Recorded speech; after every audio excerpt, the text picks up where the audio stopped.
Hi, this is Gary with MacMost Now. On today's episode, let's talk about the troubleshooting technique of resetting your PRAM. So PRAM stands for Parameter Random Access Memory, and it's this little bit of memory inside of every Mac that keeps bits of data like your volume setting or the current date and time.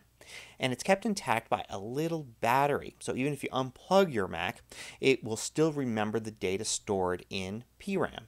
So because a lot of different programs access PRAM, every once in a while a piece of data gets corrupted and it can cause problems, some sluggishness, applications not working correctly. It's rare, and problems like this are usually caused by something else, but sometimes it is PRAM, so it's important to know how to reset PRAM.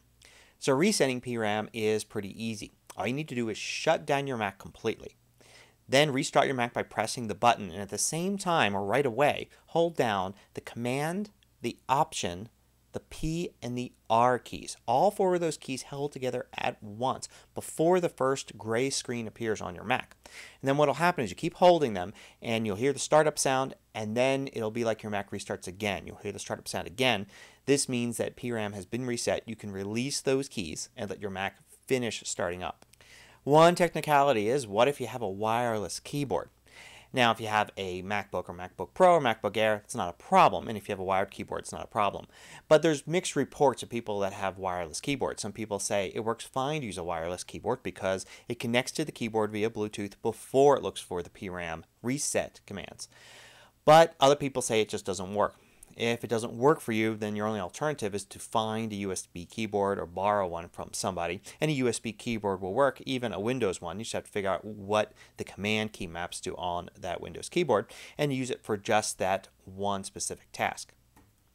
Now, as far as a troubleshooting technique, this falls in between some of the basic stuff, like just doing a restart or making sure your software is up to date, making sure that you have the most recent version of your extensions in Safari, including Flash, or maybe disabling some of the extensions in Safari. A lot of those have been causing trouble recently. So after you've done all that basic stuff and you still can't figure out what's wrong, resetting PRAM is a good step between all that stuff and doing something like a complete reinstall of Lion or Snow Leopard. Now, newer Macs, all the Intel-based Macs, have another set of parameters called SMC, or System Management Controller.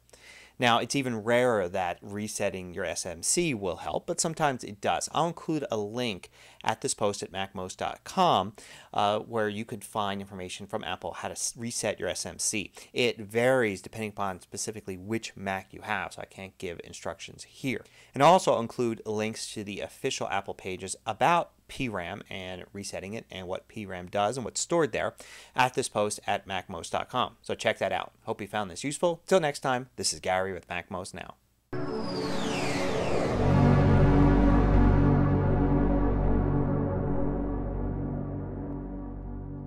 Want more video tutorials? Just go to MacMost.com, click on the videos link at the top of the page, and then you can view all of the hundreds of MacMost videos by category.